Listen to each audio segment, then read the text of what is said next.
Quando a gente fala de travestis e transexuais, a centralidade do debate, a centralidade da luta por esses direitos, essa centralidade reside no corpo. É algo muito interessante porque, para a gente que trabalha com direito, o direito não tem um espaço físico em que ele se projete, o direito não tem um, a não ser que a gente esteja falando do direito das coisas, fora isso o direito é uma abstração. O meu direito de ir e vir, o meu direito do consumidor, são direitos que existem numa abstração jurídica que se concretizam a partir de um fato concreto. Quando a gente fala de direito de travestis e transexuais, a primeira experiência é o reconhecimento de um corpo. Esses direitos eles não estão numa abstração, eles se materializam num espaço determinado, um espaço físico, real, concreto, limitado, a que se chama de corpo. O corpo é o espaço em que nós projetamos a nossa ideia de pessoa, o que é ser pessoa para o direito, o que é ser pessoa para cada um de nós, a nossa ideia de pessoa que se constitui por elementos sociais, por exemplo, onde eu nasci, qual a cor da minha pele, quais os meus desejos, qual a minha vocação para o trabalho, para o lazer, se eu vou ser um esportista, se eu sou um cantor, se eu gosto de mergulhar, se eu gosto de nadar, se eu nasci na Bahia, se eu nasci no Rio Grande do Sul. Quer dizer, esse corpo ele vai sendo identificado, esse corpo ele vai sendo moldado. Este corpo ele também é um espaço em que se torna um locus de apropriação. Porque a ideia de pessoa, deixa eu tentar explicar, a ideia de pessoa não é uma ideia acabada. A ideia de pessoa que nós temos é uma ideia em construção. Nós damos muitos nomes a isso que chamamos de pessoa, a partir da cor da pele, da origem. O primeiro nome é a nossa identidade civil. Antes da gente ter um rosto, antes da gente ser conhecido ainda na gestação, na barriga da mãe, no momento em que o médico define qual é o nosso sexo, nos é atribuída uma identidade, esse corpo tem um nome. Esta ideia de pessoa, essa personalidade que vai se constituindo, que se projeta nesse corpo, não é uma ideia ou uma projeção livre. Socialmente nós somos permanentemente controlados. Por exemplo, pela estética. A estética vai dizer o que é o belo, o bonito e o feio. E vai dizer o que está autorizado a ser exibido nos meios de comunicação. O que está autorizado a ser a referência da felicidade nas propagandas de margarina. A estética vai dominando o nosso corpo. A nossa ideia de pessoa se constrói a partir de uma ideia que é externa a nós. O nosso cabelo, a nossa vestimenta, a moda determina o que é aceito, o que é permitido. Marcado por uma relação de mercado. Então essa ideia de pessoa vai se conformando no corpo a partir de controles externos, à nossa vontade.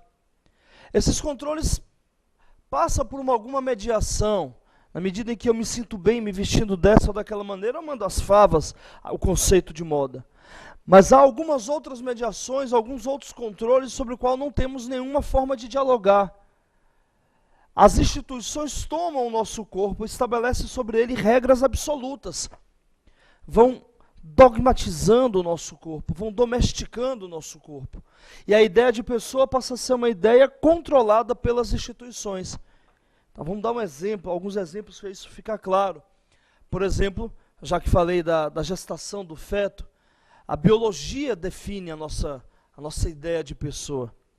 Quando a gente ainda está na barriga da mãe, que o médico faz o exame de ultrassom e que diz, a partir da constatação da genitália, tem um pênis, tem uma vagina, o nosso destino está praticamente selado para o resto da nossa vida. Antes de nascer, até o último dia da nossa existência, ou mesmo depois da nossa morte, está determinado qual é a nossa experiência enquanto pessoa. Se o médico constata a existência de um pênis, nós seremos taxados como do sexo masculino, a nós será atribuído o gênero masculino e seremos chamados de homens. Isso tem uma diferença no mundo real. Isso tem uma diferença no direito, por exemplo. As mulheres só foram adentrar as faculdades de direito a partir da década de 70, que o direito mais ou menos se democratizou. As mulheres, para exercer a profissão do direito, criam alguns artifícios que se aproximam do masculino. Por exemplo, transformam o terno, que é uma roupa tipicamente masculina, no tailleur, como que pedisse autorização para adentrar no universo masculino do direito. Essas mulheres terão menos chances no mercado de trabalho. Os homens receberão mais. Os homens terão mais poder. Se a gente pegar, por exemplo, a legislatura brasileira, o Congresso Nacional, que foi eleito há 8, 9 anos atrás, apenas 8% do Congresso era formado por mulheres. Há 4 anos, há 5 anos atrás, esse número é exatamente o mesmo. O Congresso Nacional se renova na ordem de 40%, mas apenas 8% é eleito por mulheres. A produção da lei no Brasil, que normatiza a nossa experiência, é uma produção marcadamente masculina. Porque a definição do poder está centrada na genitália. A biologia, que é a ciência que estuda os fenômenos da natureza, os fenômenos que dependem da intervenção humana, aquilo que é dado como imutável, vai nos dizer que por ter um pênis, eu terei mais chance no mercado de trabalho, eu já nascerei empoderado na política. E aí na eleição do ano passado, nós renovamos o Congresso Nacional em quase 50% e aumentamos a bancada feminina, para as mulheres ficarem menos sofredoras, ou para usar uma expressão tipicamente baiana, menos na sofrência, né? O Congresso Nacional terá uma bancada de 9% de mulheres. Quer dizer, o poder continua sendo masculino, marcadamente masculino. A definição que a biologia nos dá, a partir da constatação da nossa genitália, define para sempre a nossa experiência humana. Como a biologia lida com os fenômenos naturais da natureza, tido como imutável, essa definição também deve ter uma áurea de imutabilidade. Para sempre eu serei homem, para sempre eu serei mulher. O fato de ter uma vagina me atribui funções sociais dos quais as mulheres não conseguirão arrancar. Ainda que consigam extrapolar os muros da casa, ir para o mercado de trabalho, essas mulheres não conseguirão abrir mão da chamada dupla jornada de trabalho. A ideia da maternidade, a quem se atribui às mulheres, uma responsabilidade de ser a cuidadora daquelas crianças, que é uma questão meramente cultural. Algumas tribos indígenas brasileiras, as mulheres dão à luz aos filhos, recuperam o seu corpo e vão para a lide, vão para o trabalho. São os homens que cuidam das crianças. É um dado natural. Na sociedade ocidental, a que vivemos, as mulheres estão designadas por uma mera constatação, por uma parte do teu corpo, a seguir determinados papéis sociais de forma imutável. A biologia arranca o nosso corpo das nossas mãos. A ideia de pessoa está condicionada à genitália que eu trago. As religiões também fazem isso muito bem. As religiões enquanto instituições de poder, não enquanto instituições de evangelização, mas enquanto instituições de poder, que são todas elas, estabelecem dogmas que são verdades inquestionáveis e que para serem cumpridas, para que elas exerçam o seu poder, elas vão dominando o sujeito, estabelecendo determinadas ordens que devem ser cumpridas. Você não pode questionar o dogma, você tem que seguir à risca aquilo que é tido como uma verdade constatada, pressentida apenas.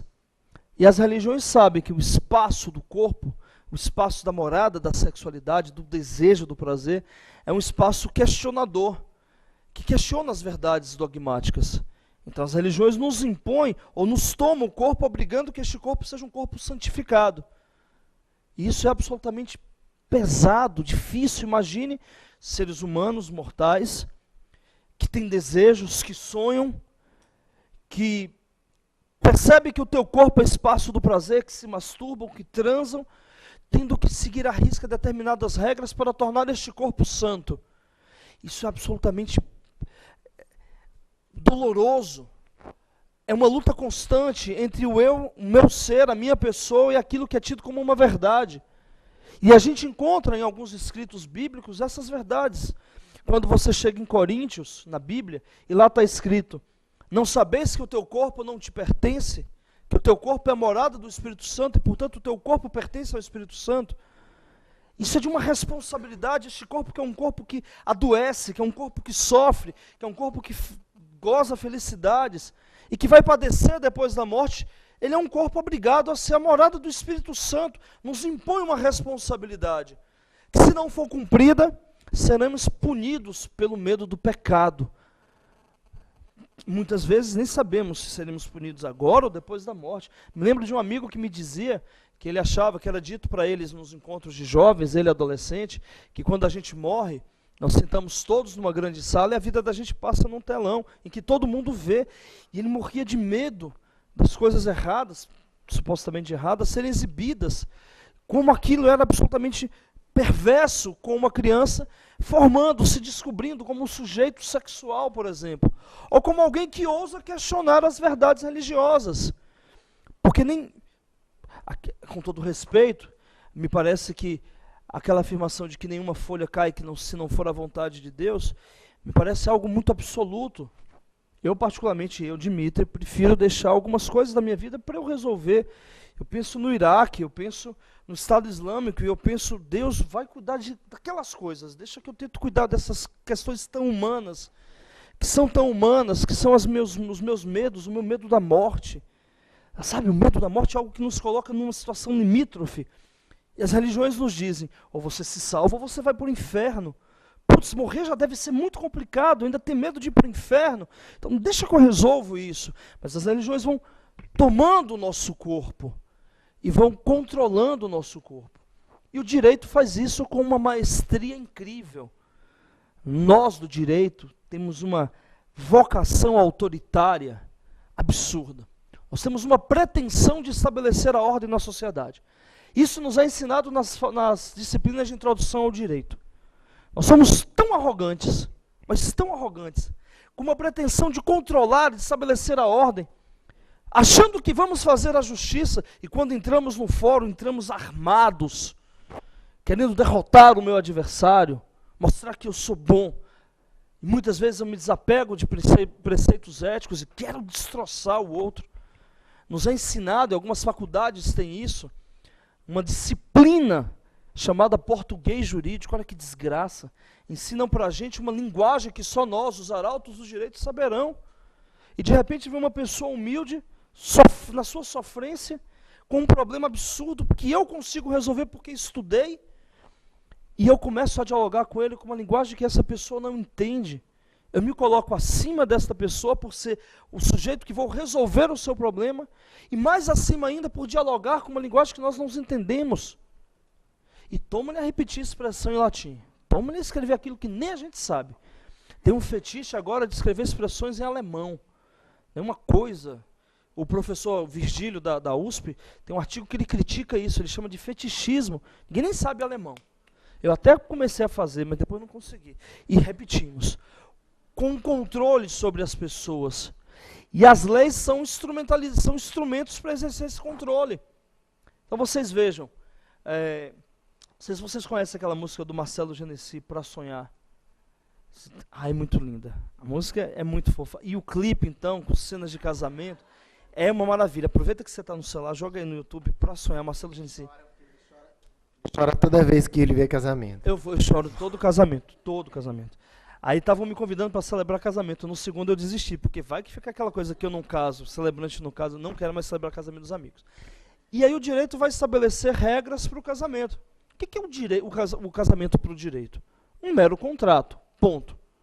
Se o professor de direito civil falar, ele está entrando numa outra seara que não do direito, está entrando na seara das filosofias, dos romantismos, da poesia. Mas o direito tem que dialogar. Mas o direito, na prática, o casamento é um contrato, em que se estabelece relação de bem, propriedade privada. Nosso direito nasceu da proteção à propriedade privada. Então esse direito vai estabelecer regras para o casamento. Primeiro ele estabelece direitos para o casamento. Quando eu me caso, eu adquiro direitos no casamento. Mas mais do que isso, ele vai estabelecer deveres, que se não forem cumpridos, pode anular esse casamento. Isso é algo absurdo, porque o casamento, na prática, é uma decisão absolutamente íntima entre eu e uma outra pessoa. É uma decisão de entrega que perpassa a seara da letra fria da lei. Mas o direito me autoriza a anular este casamento, esse ato sublime, essa decisão subjetiva, se eu não cumprir os deveres que me impõem. O direito tem uma pretensão absurda a guiar as nossas experiências humanas. E isso é absolutamente perigoso, porque no fundo ele tem a pretensão de cumprir a ordem. Num Estado democrático, eu insisto sempre, não é possível dizer que exista uma única ordem. Vamos pegar aqui o exemplo das desocupações urbanas. Uma cidade como São Paulo, que tem 55% da sua população morando, pagando aluguel, 60%, em que boa parte dos imóveis urbanos estão abandonados para poder cumprir a especulação imobiliária, para aumentar o valor desses imóveis, para, se por acaso o poder público for desapropriá-los, pagar altas indenizações, numa cidade como essa, para algumas pessoas que não têm como pagar, talvez a ordem seja ocupar esses espaços urbanos e pressionar o poder público para garantir o direito fundamental à moradia, que está escrito na Constituição. Para outros tantos, a ordem seja a manutenção e a preservação da propriedade privada. É o meu prédio, é o meu espaço, eu quero que seja preservado. Afinal, a propriedade é um direito fundamental igualmente escrito na Constituição. Nós temos dois direitos fundamentais, do qual emanam ordens. Como estabelecer qual a ordem? Qual a ordem mais legítima? Ambas são igualmente legítimas. Nesse conflito, o direito define qual é a ordem, porque o direito não é ditado pelos céus ou não nasce da terra, é um produto humano. Portanto, ele emana, ele grita a ordem daquele que o dita, ou aquele que o executa, definindo, na minha opinião, muitas vezes equivocadamente. Mas o direito tem essa pretensão. E ele se apropria do nosso corpo, dizendo quais são as ações que são legais, permitidas. Só que tem um porém. No caso brasileiro, diferentemente do Irã, o exercício do corpo, como por exemplo, da travesti ou da transexualidade, não é um crime. Há uma questão interessante a analisar, se a gente pegar o artigo 13 do Código Civil, quando diz que é defeso o uso do corpo, a gente não pode usar o nosso corpo, exceto se por autorização médica. Quer dizer, ainda que a gente possa, não seja crime, por exemplo, eu ser uma travesti, o Código Civil está me dizendo que eu não posso transformar o meu corpo. Nós controlamos o nosso corpo. Quando o direito silencia sobre determinadas condutas, ele cria uma relação promíscua com a moral, autorizando que a moral estabeleça regras que ele não pode autorizar. Muitas vezes a moral vai dizer quando é permitido ou não exercer o direito ao corpo. Porque no fundo, tanto moral quanto direito, religião, medicina, biologia, moda, estão a controlar o nosso corpo. E a moral vai dizer, uma travesti não pode entrar num espaço qualquer. Ela é um homem que se veste de mulher. Não tem vergonha na cara. Aqui não é o teu espaço. Uma travesti não pode, por exemplo, trabalhar num shopping center. Porque o shopping center é o nosso espaço da realização do nosso consumo. Tudo que você quer tem no shopping center. Tudo. Se você quer viajar, se você quer passear, tudo. Inclusive, se você quiser estudar, existem universidades dentro do shopping center. Você realiza os teus desejos dentro do shopping center. Você não pode permitir que uma pessoa que transgrida as normas morais, as normas biológicas, jurídicas, atenda o teu desejo. Então, a moral vai dizer, aqui ela não trabalha. Silenciosamente a moral impõe limites ao corpo.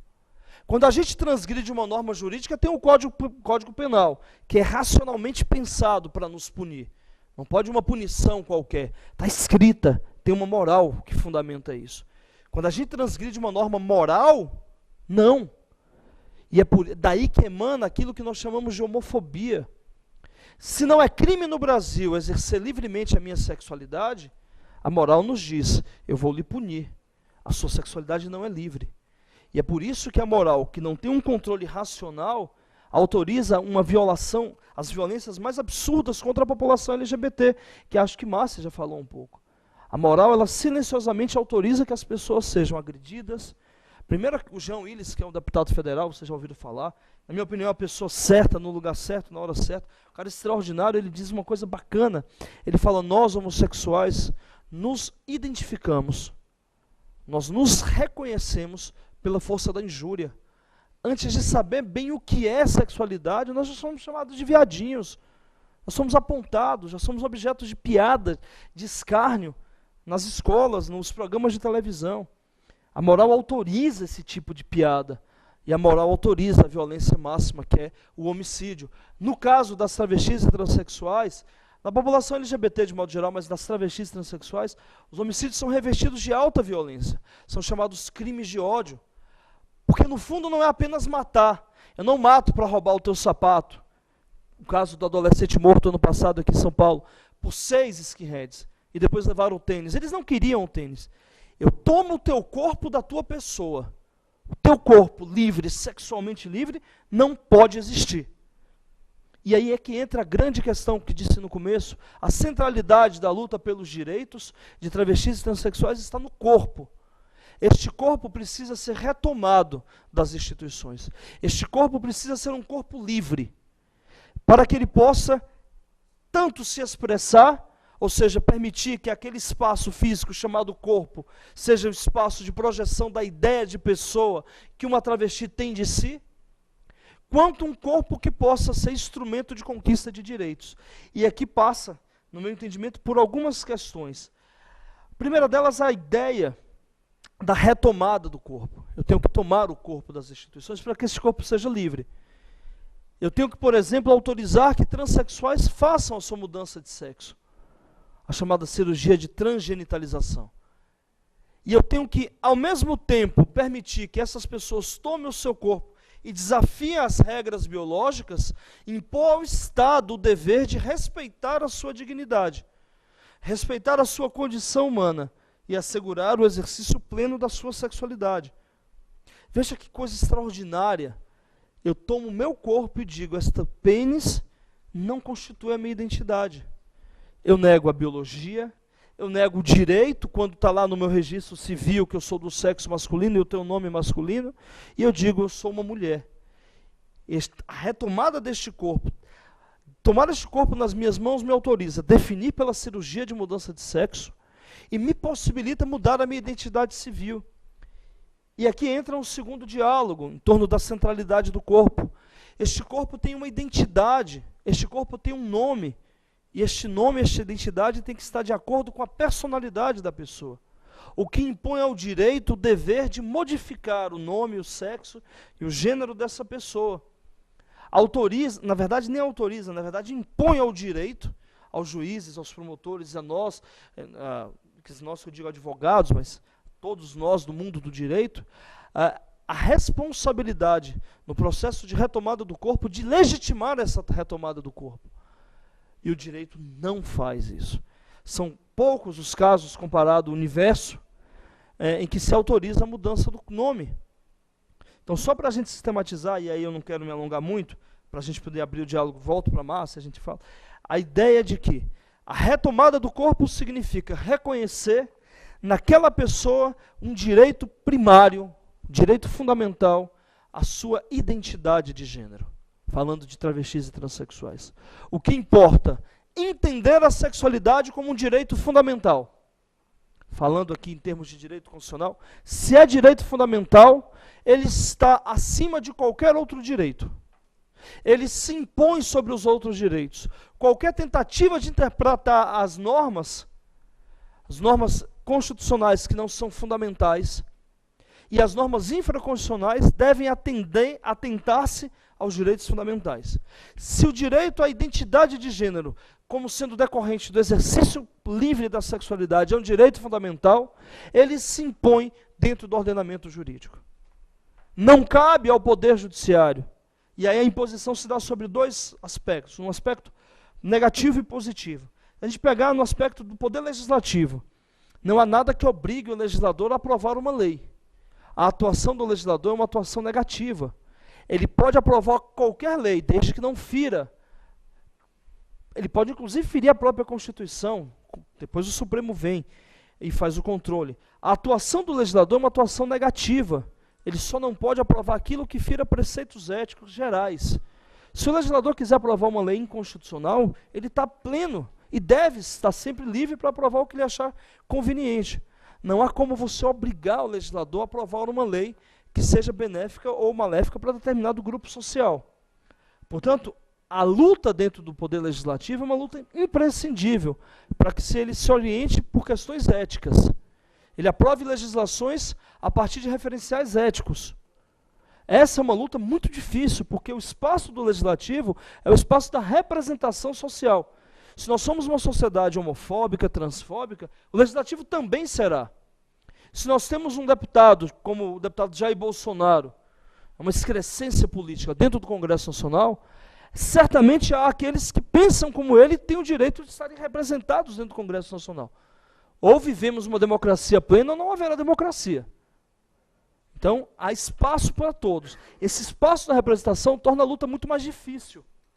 Muito mais difícil. Mas não quer dizer que não se deva lutar dentro do Congresso Nacional. Porque, no fundo, o Poder Judiciário, quando vai atuar, ele pode atuar a partir de uma interpretação das leis, mas ele atua a partir do instrumental que é produzido pelo Poder Legislativo, a própria norma jurídica. Então, a luta dentro do Legislativo é importante. Quando a gente vai para o Poder Executivo, nós temos uma atuação tanto positiva quanto negativa. O Poder Executivo não é obrigado a criar normas, a criar, por exemplo, política pública para a população LGBT. Não há nada que o obrigue o gestor público, eleito democraticamente, a criar essas normas. Mas ele pode. O que ele não pode é criar normas, não criar políticas públicas. O que ele não pode, o que ele está impedido é de criar política pública que fira os direitos fundamentais, como, por exemplo, o direito à identidade de gênero. Um prefeito, um governador, pode até achar que isso não seja prioridade. Parte-se para a luta, para convencimento, conquista de espaço político, para que ele crie políticas públicas para a população de travestis e transexuais. Por outro lado, ele não está autorizado a criar uma política pública que proíba travestis de circular pela cidade. Me lembro de um vereador em Osasco, que na tribuna da Câmara de Vereadores dizia, não lembro se não foi em Osasco foi um outro caso, mas teve um vereador que dizia, e aí, presidente, falando com o presidente da Câmara, nós temos que dar um jeito de acabar com esse povo, vamos ver se a gente joga no rio, o que a gente pode fazer? Não dá para circular na cidade. Quer dizer, o poder público, a prefeitura, o poder executivo, não tem autorização para atuar contra essa população. Mas já falando do poder judiciário, ele não tem a prerrogativa de não julgar. Ele tem o dever positivo de prestar, de concretizar o direito. E aí entra uma questão fundamental.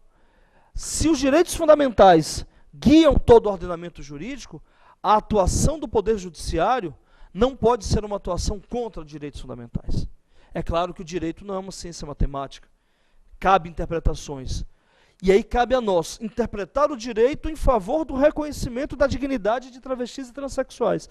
Por mais difícil que seja para a nossa compreensão pessoal, moral, ética, há sempre um embate entre nós da comissão, um embate sadio, sobre algumas questões que são muito polêmicas, como, por exemplo, a possibilidade da anulação do casamento pelo chamado erro essencial de pessoa.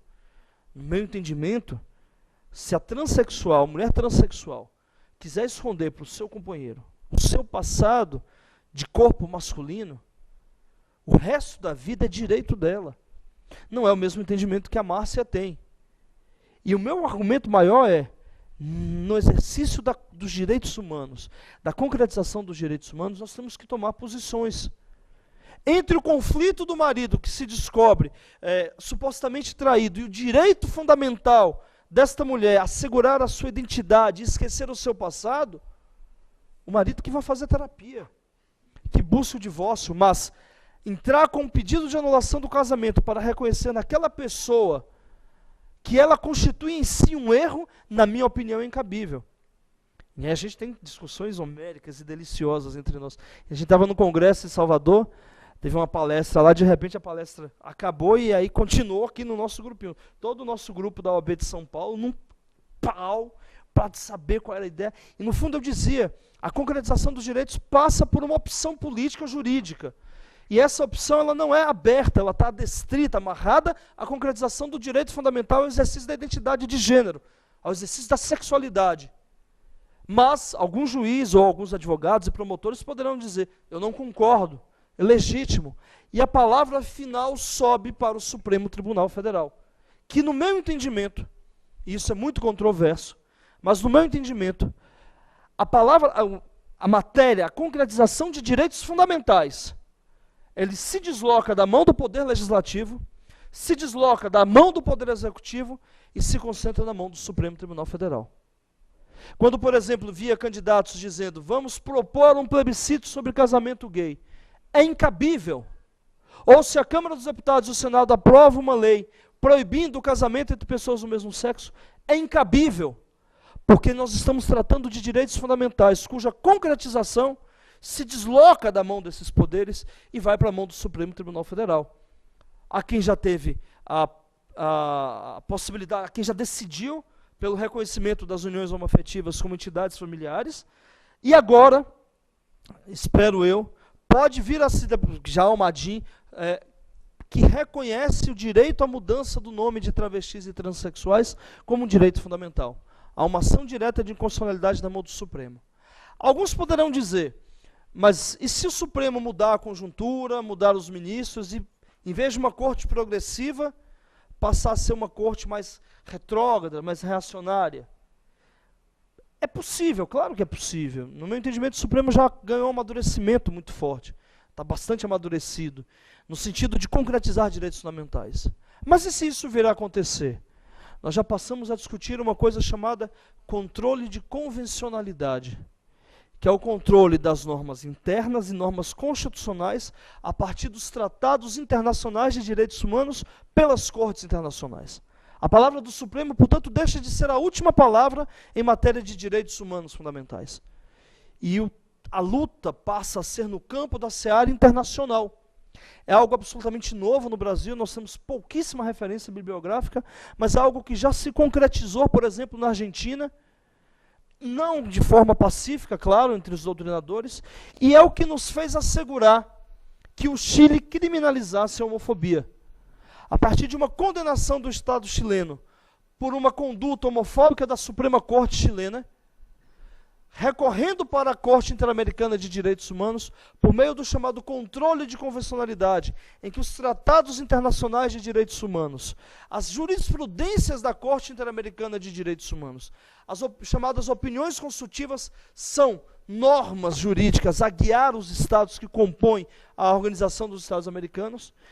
A Corte interpretou que a decisão da Suprema Corte chilena feria preceitos internacionais de direitos humanos, obrigando uma revisão daquela sentença da Suprema Corte, o que resultou num impacto na sociedade chilena que obrigou o Congresso a, depois de 7 anos, aprovar a criminalização da homofobia.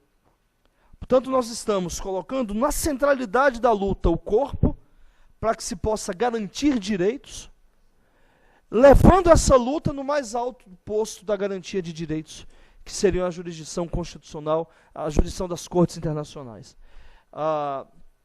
O que importa reconhecer, há um corpo sendo controlado pela sociedade que nos diz que se nascemos com pênis, seremos homens para sempre. E há mulheres que vão dizer, apesar de ter um pênis, eu sou uma mulher. Há um direito que se nega a reconhecer uma identidade. E esse direito precisa, a partir de uma interpretação, já que dificilmente nós vamos aprovar o PL João Nery, o projeto de lei João Nery. Eu até trouxe ele, não sei onde eu botei. Está aqui, o 5003, né, de 2013. Projeto de lei João Nery, que asseguraria a possibilidade do reconhecimento da identidade de gênero. O que nos caberá é uma interpretação sistemática, teleológica desse direito. Mas, antes de tudo, para concluir, e aí, no caso só, uma coisa que me parece bastante urgente é, ao reconhecer a identidade dessas pessoas, há que se legitimar esse reconhecimento, por meio da escrita, por meio da mudança do nome. Essas pessoas precisam ser vistas pelo direito como elas são. Me lembro que é muito comum, para algumas travestis, é muito comum, na hora que ela falece, que morre, as famílias tomam o corpo, cortam o cabelo dela, vestem uma roupa masculina, negando a identidade até na hora da morte. A gente acompanhou um velório de um amigo querido, em que, na hora estavam os nossos amigos da nossa comissão juntos, consternados, muito sofridos, uma morte inesperada. Colocamos a bandeira do arco-íris e o irmão mandou arrancar a bandeira. Nós fomos muito maltratados no velório. Nós éramos pessoas malquistas, nós éramos da comissão da diversidade, nós éramos amigos dele, e não era permitido a nossa presença. Também, e ele era da comissão e era homossexual, também não teve problema, ele arrancou a bandeira, a gente foi lá, mandou fazer uma coroa de flores nas cores do arco-íris e botamos na frente. Agora foi mesmo, juro para vocês, a gente foi lá e fez a coroa de flores. A gente não mede esforço para isso não. Quer dizer, eu fiquei pensando outro dia, Márcia, uma amiga minha me provocou para escrever ela queria encenar, fazer um uma peça de teatro. É que eu não ouso falar que eu escrevo peça de teatro, nunca escrevi. Ela me provocou e eu fiquei pensando lá e estava escrevendo, rascunhando, um diálogo entre duas travestis, e no diálogo uma dizia que tinha medo da morte. E aí, conversa vai, aquelas filosofias, medo da morte, e ela dizia por que tinha medo da morte. Ela falava assim, isso foi eu que escrevi, que eu tenho... na Bíblia está dizendo que quando quando vier o juízo final, nós vamos sair, os nossos espíritos vão voltar para os corpos, e eu tenho medo da minha família tomar o meu corpo e me vestir de homem, e o meu espírito ficar vagando sem encontrar o meu corpo. E eu falei, puta, que sacada bacana essa minha, que coisa, sabe, você tomar o corpo, impedir que o corpo volte a ser um corpo masculino. Pior ainda é quando a gente fica vagando pela vida sem encontrar, sem encontrar o corpo. Sem encontrar o corpo. Boa, Márcia, você foi mais foda que eu. Enfim, é preciso tomar o corpo, é preciso reconhecer a identidade deste corpo, é preciso que isso seja formalizado, não como uma benesse do Estado, mas como um típico, claro exercício de um direito fundamental, para que esse Estado seja um efetivo Estado democrático para todos, independente das diferenças que nos compõem, para que esse Estado possa, enfim, realizar os seus fundamentos maiores. É uma luta difícil, é uma luta inacabada, e é inacabada, vai ser sempre inacabado. O ser humano é um ser desejoso. A gente lutava 5 anos atrás pelo exercício do nome social, para que as pessoas me chamassem pelo meu nome. A luta agora é: eu quero mudar o meu nome, para aquelas pessoas que desejam. E o Poder Judiciário não pode negar esse meu direito. Ainda bem que somos seres desejosos, mais do que isso, ainda bem que somos seres gozosos, para que o gozo nos possibilite o pleno exercício da sexualidade, a vivência da sexualidade livre. E a sexualidade, só para terminar, é algo muito perigoso. Eu me lembro do Tom Zé, é muito perigoso, porque a sexualidade é o único elemento que não obedece a regra nenhuma. O meu tesão, o meu desejo, a minha experimentação, ela foge das regras jurídicas, filosóficas, religiosas. Pode dizer que é pecado. Eu vou transar e eu vou gozar e eu vou vivenciar a minha sexualidade. Pode dizer que é proibido, eu vou mudar o meu corpo. Pode dizer que vão me matar, eu vou, em nome da sexualidade, vivenciar as minhas experimentações humanas. E é por isso que ela é perigosa, porque ela põe abaixo todo o castelo montado de regras a nos guiar, a nos controlar. A sexualidade, vivida plenamente, ela não só desmonta esse castelo de controle, mas me permite ser um sujeito emancipatório, um sujeito de emancipação, de expansão, porque ela é a expressão do meu gozo, a expressão do meu desejo. E ao realizar esse desejo, tendo prazer, os meus desejos se tornam cada vez mais infinitos, infindáveis. E isso pode nos levar muito além e pode nos fazer muito melhores do que somos. Se até agora, ao longo desses milhões de anos, nós não demos certo ainda, enquanto sociedade humana, talvez o gozo possa nos tornar efetivamente humanos. Obrigado, por enquanto, pela atenção de todos e todas.